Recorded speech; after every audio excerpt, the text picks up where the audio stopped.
salam jumpa. Apa kabar Bang Andreas Budiman? Ya, selamat berjumpa kembali Bang Rizky. Keadaan sehat dan luar biasa. Apa kabar juga Ratri Widianti? Baik dan luar biasa.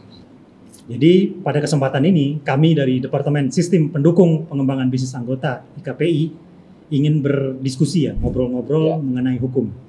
Yang mana untuk narasumber kita ya tentunya dari Bapak Andreas Budiman yang selaku Ketua Departemen Advokasi dan Bantuan Hukum Anggota IKPI, dan juga selain sebagai konsultan pajak, Bapak Bang Andreas Budiman juga sebagai advokat. Nah tentunya pertama-tama ya kita tahu hukum itu cukup penting ya peranannya, sehingga judul dari obrolan kita mengenai tantangan hukum profesi konsultan pajak. Nah dari Bang Abe sendiri ya, dari pengalamannya kira-kira sebenarnya pengetahuan hukum apa sih yang wajib dimiliki ataupun dikuasai oleh profesi konsultan pajak? Ya, baik Bang Rizky, terima kasih. Hukum, ketika kita bicara hukum dan profesi konsultan pajak, menurut saya suatu profesi yang paketnya lengkap. Kenapa? Kita harus mengetahui juga hukum perdata. Di samping hukum perdata ya kita juga harus mengetahui hukum tata usaha negara, di samping hukum tentang perpajakan itu sendiri. Jadi kalau menurut saya tadi paket komplit, sehingga dengan belajar hukum-hukum ini akan membuka wawasan kita terhadap dunia perpajakan. Itu berarti dan Bang Rizky. Oke, Pak Abe, untuk Pak Abe sendiri nih berapa lama nih Pak Abe sudah menggeluti bisnis konsultan pajak ini? Oke, baik. Saya lulus USKP itu 2009 dan langsung mengajukan izin tingkat A. Jadi artinya sampai sekarang mungkin sudah sekitar 15 atau 16 tahun, Mbak Atri. Ya tentunya dengan pengalaman Pak Bang Abe ya, selama menjalankan profesi konsultan pajak. Nah kira-kira sebenarnya resiko-resiko hukum apa sih yang perlu diantisipasi ya? Karena kita sebagai konsultan pajak sering mendapatkan penugasan-penugasan dari klien, dari wajib pajak. Kita mengukur ya, ini resikonya bisa mengancam ataupun mendukung profesi kita, sehingga apa sih yang perlu diantisipasi dari konsultan pajak? Baik, mengenai resiko hukum ya tentu semua ada resiko ya. Kita tidak berbuat pun ada resiko hukumnya, apalagi kita berprofesi sebagai konsultan pajak. Salah satu yang paling kita wanti-wanti adalah ketika kita terlibat langsung dalam tindak pidana perpajakan. Tindak pidana perpajakan ini minimal kita menjadi otak menganjurkan kepada wajib pajak untuk melakukan tindak pidana perpajakan. Salah satunya seperti itu Bang Rizky dan Mbak Ratri. Oke. Kemudian pengetahuan hukum apa aja sih Pak yang wajib dipahami oleh konsultan pajak nih untuk menjalankan profesi konsultan pajak ini nih Pak? Gitu. Ya, di samping undang-undang perpajakan itu sendiri, kita juga harus mempelajari tentang hukum pidananya. Ya. Kenapa? Karena kita selalu tentu pasti akan bersinggungan dengan hukum pidana, ya, dan juga hukum perdata. Ya. Kenapa? Pajak itu adalah bagian dari hukum perdata juga. Di samping itu juga ada hukum tata negara, karena pajak itu merupakan bagian dari tata usaha negara. Jadi sesuai dengan yang di prolog tadi bahwa ini paket komplit sebagai seorang konsultan pajak. Nah tentunya kita sebagai konsultan pajak kan sering diberikan kuasa nih Bang Abe ya. Jadi betul. sebagai kuasa dalam menjalankan hak dan kewajiban perpajakan si klien atau wajib pajak. Nah itu kalau kita lihat apakah memang secara hukum ya posisi kita sebagai konsultan ataupun sebagai kuasa ya wajib pajak tadi menjadi risiko itu berpindah, dalam arti memang kalau ada kesalahan dari klien wajib pajak kita, itu bisa juga kita sebagai konsultan atau kuasa yang diberi kuasa itu bisa berimplikasi ya, sehingga kan kita menjadi hati-hati nih dalam menerima penugasan sebagai kuasa terhadap wajib pajak mungkin yang dirasa wajib pajaknya belum melaksanakan kewajiban perpajakan dengan baik. Oke, baik. Ketika kita menerima penugasan, dalam arti kita diberikan surat kuasa, kita harus memahami dulu klien kita. Klien ini dalam kategorinya apa? Apakah dia nih bandel atau setengah bandel atau memang tidak tahu tentang peraturan perpajakan. Nah, ketika kita sudah mengetahui klien, tentu kita harus ada surat ikatan tugas. Ya. Kalau bahasa kita tuh surat perjanjian kerja, seperti itu. Contohnya nih, tadi kan Bapak ada bilang klien bandel. Tuh, klien bandel tuh contohnya gimana sih Pak? Ya, di lapangan memang kita tidak menjudge semua bandel ya. Di lapangan itu klien bandel contohnya satu, jelas-jelas bahwa sudah kewajiban PKP, sudah harus PKP, tapi tidak mau PKP. Itu salah satu contoh yang terjadi dalam masyarakat kita. Kenapa? Kalau kita membiarkan ini, PPN-nya akan tertagih. Mungkin Mbak Reski dan Mbak Ratri tahulah tentang PPN ya, tanggung jawab rentengnya juga bagaimana. Ya, itu salah satu contoh klien yang bandel. Yang penting kita edukasi dulu ya Pak, gitu ya Pak. Ya, memang tugas kita sebagai konsultan pajak ya tentu ya kita harus memberikan edukasi ke wajib pajak di samping untuk posisi kita juga. Karena posisi kita ini seperti di tengah-tengah. Ya, kita menjadi jembatan antara wajib pajak dan petugas pajak. Tuh. Jadi posisi kita tuh ada di tengah-tengah gitu ya Pak? Ya. Sama terkait dengan penugasan, misalnya kita sebagai kuasa atau konsultan pajak, bagaimana cara kita misalnya menolak ya, penugasan itu yang dalam arti memang kita sebenarnya menghitung risikonya kayaknya berat sehingga kami menolak. Nah itu sebenarnya secara profesi apa saja yang bisa dilakukan oleh si kuasa atau konsultan pajak tadi dalam menolak penugasan. Ya. Kita juga dikasih hak untuk menolak ya, untuk menolak dari WP yang datang ke kita boleh menolak. Itu tertuang juga dalam ADART kita kalau tidak salah atau kode etik kita. Dalam kode etik bahwa kita dilarang melakukan persekongkolan. Ketika kita tahu klien yang kita bela resikonya tinggi, ya kita berhak nolak. Artinya dengan cara kita memberikan penjelasan langsung, wah ini nampaknya kasusnya berat, kami tidak sanggup, silakan cari konsultan lain. Ya, mungkin seperti itu. Misalnya gini Pak, klien ini sudah trust sama Pak Abe gitu, tapi tetap nih Pak Abe misalnya nggak mau pakai pengen menolak nih, tapi klien itu tetap nih mau menggunakan jasa Pak Abe, itu bagaimana Pak? Ya, memang itu hak WP juga, hak WP juga tetap memaksakan ke kita.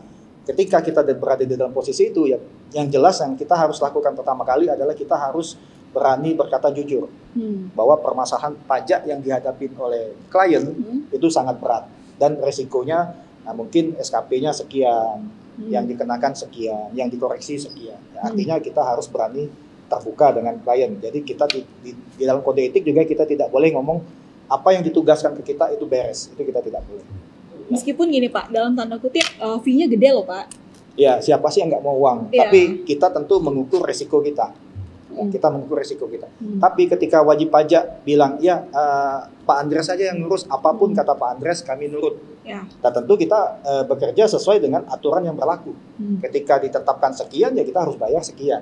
Ya, itu aja sih pedoman saya sih. Nah, cuman satu lagi mungkin Pak Abe ya, terkait dengan tuntutan atau gugatan. Misalnya kita ternyata wajib pajak pengguna jasa kita malah menuntut kita mungkin karena sesuatu hal yang untuk balik ya misalnya apakah nggak sesuai dengan harapan atau gimana. Nah itu bagaimana sih sebenarnya profesi kita yang kan jadi pesakitan kalau memang kita malah kita dapat honor sekian tapi kok dapat tuntutan baik dari wajib pajak pengguna kita ataupun mungkin pihak lain. Ya, memang resiko tuntutan itu sangat terbuka lebar ya di profesi kita ya. Bisa saja klien tidak merasa puas atas kinerja kita, dia bisa mengadukan penggelapan lah, penipuan. Ya, tapi di dalam standar profesi kita itu kita harus ada surat ikatan tugas atau perjanjian kerja. Di departemen kami, departemen advokasi dan bantuan hukum anggota, kita sudah menyiapkan dalam tahap finishing menyiapkan SOP yang untuk melindungi anggota. Salah satu SOP-nya selain SIT tadi kami menyiapkan kertas konsultasi, Bang Rizky. Kertas konsultasi juga kita siapkan juga pernyataan manajemen bahwa apa yang kita tuangkan dalam SPT kita tidak bertanggung jawab atas isinya, sama seperti audit. Ya.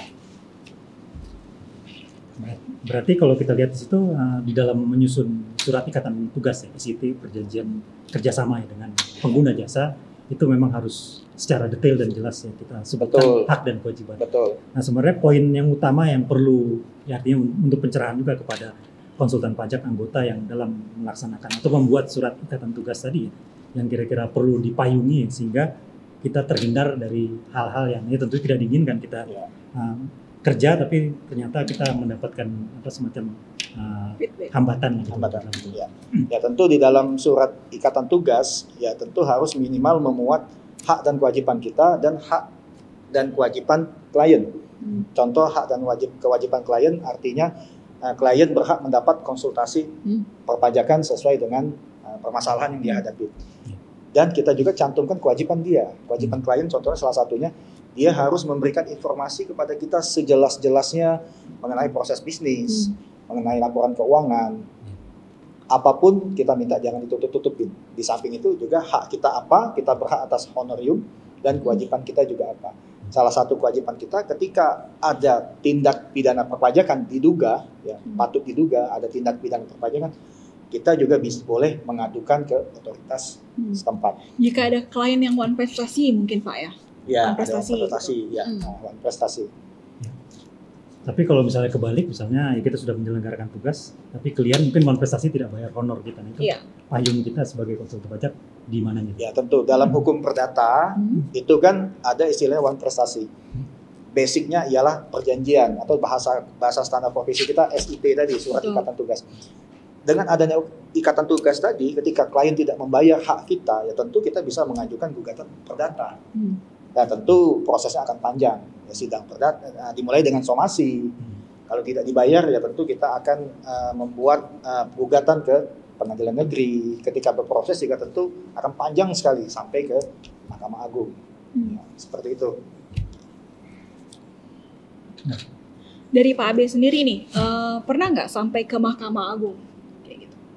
Kalau untuk urusan gugatan kita dengan klien tidak pernah. Tapi kalau untuk urusan klien, saya pernah beberapa kali itu kita hasil pemeriksaan kita bawa ke keberatan, kita bawa ke banding. Ketika banding kita ditolak, kita bawa ke PK, peninjauan kembali ke Mahkamah Agung. Ya, pernah, saya sendiri pernah.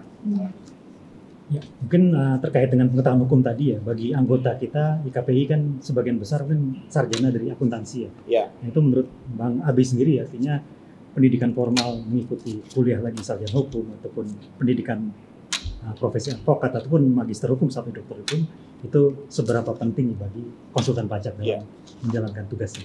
Memang mayoritas konsultan pajak adalah lulusan akuntansi termasuk saya. Betul. Nah, kenapa saya terutama mengambil hukum? Ya, salah satunya kita untuk membentengi kita terhadap pengetahuan hukum supaya pengetahuan hukum kita bertambah. Dan selain akuntansi, kita juga memerlukan aturan-aturan di luar akuntansi. Kalau akuntansi menurut saya itu hanya hitung-hitungan dan bisa kita beri program. Sepanjang yang kita laporkan sesuai dengan transaksi, ya mudah-mudahan tidak ada masalah. Maka kita payungi dengan hukum juga. Kenapa? Karena ketika kita belajar hukum, kita pasti mau berbuat apapun kita takut. Kita takut akan resikonya. Itu menurut saya Bang. Ya artinya berarti penting ya untuk mengikuti pendidikan formal. Sangat mungkin khusus-khusus singkat untuk pembekalan pengetahuan hukum bagi anggota. Ya, sangat penting. Nah, mungkin juga ada pertanyaan lagi yang terkait dengan regulasi ya, regulasi peraturan-peraturan yang bagi profesi konsultan pajak saat ini ya, terutama dalam rangka mendukung pengembangan profesi konsultan pajak. Itu menurut Bang Abe itu sudah ada ataupun apa rekomendasinya untuk yang bisa di regulasi terkait praktik konsultan pajak ya tentu kita sebagai anggota IKPI tentu kita berpegang teguh pada kode etik dan ADART ya. Dalam hal ini sejauh ini yang sudah diadakan atau yang sudah diterapkan dalam konsultan pajak itu sudah cukup berjalan. Hanya saja kita membutuhkan lebih lagi untuk menyadarkan teman-teman, bukan menyadarkan ya, mensosialisasikan tentang resiko-resiko hukum. Dan salah satu podcast ini juga menurut saya sangat penting, tantangan hukum supaya kita tidak terjebak dalam dalam tindak pidana, terutama tindak pidana perpajakan seperti itu. Ya artinya tantangan hukum ya, profesi pajak kan berarti memang harus kita lewati ya sehingga menjadi peluang. Artinya dengan kita memiliki pengetahuan hukum yang lebih lengkap, seharusnya kita bisa lebih tenang dalam menjalankan profesi ini. Apakah seperti itu? Betul. Ketika kita belajar hukum juga, apa yang akan kita lakukan tentu akan kita pikirkan lagi. Ketika saya melakukan ini, apakah dampaknya? Begitu Mbak Tri. Ketika saya menginput data ini, apakah dampaknya? Jadi minimal itu membentengi kita sendiri untuk terlibat langsung dalam praktik-praktik tindak pidana perpajakan atau tindak pidana umum lainnya. Ya artinya sedikit lebih hati-hati, tapi ya kedepannya kalaupun kita mengambil penugasan itu bisa lebih nyenyak tidur gitu Pak. Karena memang lebih aman lah ya. Lebih aman, betul. Karena kan masalah hukum mungkin bisa terjadi setelah berapa tahun ke depan. Iya. Sehingga mungkin fee penerimaan yang awal sudah habis, tapi masih ada risiko yang kita perlu antisipasi. Karena menurut saya profesi konsultan pajak ini ketika kita mengisi SPT, anggap aja tahun 2024, kita harus menjaganya sampai 2029. Betul, 5 Karena tahun. daluarsa ya Mbak Ratri. Betul. Daluarsa penagihan itu 5 tahun. Artinya sepanjang 5 tahun itu harus kita jaga. Jangan sampai begitu menjelang tahun kelima klien kita dikasihkan surat tindak pidana perpajakan, itu jangan sampai. Artinya profesi kita ini benar-benar membutuhkan kehati-hatian dalam berpraktek kita. Ya. Oke, terima kasih ya pencerahan dari Bang Abe. Ratri mungkin ada pertanyaan penutup. Terus ini Pak, pengembangan profesi konsultan pajak yang mesti direkomendasiin Pak Abe itu kayak gimana Pak? Ya, tentu ini tentu tugas di departemen kami, Departemen Advokasi dan Bantuan Hukum. Kita punya program pencegahan. Kita tidak ingin terjadi baru kita bertindak. Kita pengennya kita cegah dulu supaya jangan ada kejadian. Ke depan kita akan sosialisasi rambu-rambu apa saja yang harus kita pegang, aturan-aturan apa saja yang harus kita ketahui supaya kita tidak istilahnya mendapat masalah hukum ke depan. Di kemudian hari. Betul. Tapi dalam penugasan kita apakah kita bisa meminimalkan dalam arti memang kita hanya sebatas advice ya, artinya kita tidak terlibat di asistensi dalam melaksanakan misalnya keberatan, tapi cuma sekedar konsultasi. Apakah hal tersebut juga bisa mengandung risiko sekedar cuma ngobrol-ngobrol dengan si klien, tapi yang melaksanakan itu diserahkan ke klien sendiri? Bisa. Kita sebagai artis. Bisa, sangat bisa. Kenapa? Karena hukum ini luas. Karena itu katakanlah kita ngobrol lisan, ya bisa diartikan bahwa kita menganjurkan. Makanya di SOP kami yang saya bilang tadi ada kertas konsultasi. Ya, isinya kertas konsultasi ini seperti SPHP kalau kita diperiksa. Menurut Fiskus apa dasar hukumnya apa. Nah, kita counter menurut hitungan kita berdasarkan data yang dikasih klien berapa, menurut dia berapa, yang disetujui berapa. Nanti akan klien tersebut akan tanda tangan di kertas konsultasi tersebut. Ketika ke depan 3 tahun ke depan ada masalah, dia menyalahkan kita, klien menyalahkan kita, lah kan Pak Andres yang menyarankan. Kita bisa buka kembali dokumen kita yang tanda tangan tadi, kertas konsultasi tadi. Nah, sudah ada tanda tangan dia ya, otomatis ya kita meminimalisir lah. Artinya angka yang kita masukkan atau advice yang kita berikan itu dia sudah mengetahui resiko yang dihadapin. Wajib pajak juga sudah mengetahui di depan. Seperti itu Bang Rizky. Ya, artinya berarti harus terbuka dan terdokumentasi ya. Poin-poin itu sangat penting. Sedangkan mungkin prakteknya kalau kita lihat di Indonesia banyak yang lisan-lisan sekedar perjanjian ataupun komitmen bisa lewat WA ataupun lewat itu. Ya. Memang kita Indonesia menganut ada timur ya, serba tidak enak ya. Ketika kita menyodorkan proposal, menyodorkan SIT atau SPK, mereka bilang kamu nggak percaya sama saya. Tapi alangkah baiknya kita capek di awal, kita sodorkan SIT atau SPK tadi, surat perjanjian kerja, kita tuangkan di situ apa hak dan kewajiban kita, apa hak dan kewajiban klien. Jadi kedepannya ketika ada sengketa kita mengeluarkan dokumen tersebut untuk mereview. Oh ya, pernah nggak Pak? Kita salah memberikan advice kepada klien, terus klien malah menggugat balik kita, kayak gitu? Kalau saya pribadi tidak pernah, tapi ada beberapa teman-teman saya yang di Tangerang, kalau nggak salah ada, dan secara pribadi berkonsultasi, ya saya bilang buktikan aja, apakah waktu itu kita memberikan advice, apakah dia tahu buktinya apa, apakah terdokumentasi atau tidak. Kadang kan gini Pak, kalau klien kan, ini kan berdasarkan advice Bapak, kayak gitu kan. Kita juga nggak tahu nih masalah hukum, kayak gitu kan. Gitu. Ya makanya tadi kita tekankan dokumentasi tadi. Apapun yang kita kasihkan advice, di dalam kita tuangkan di dalam kertas konsultasi.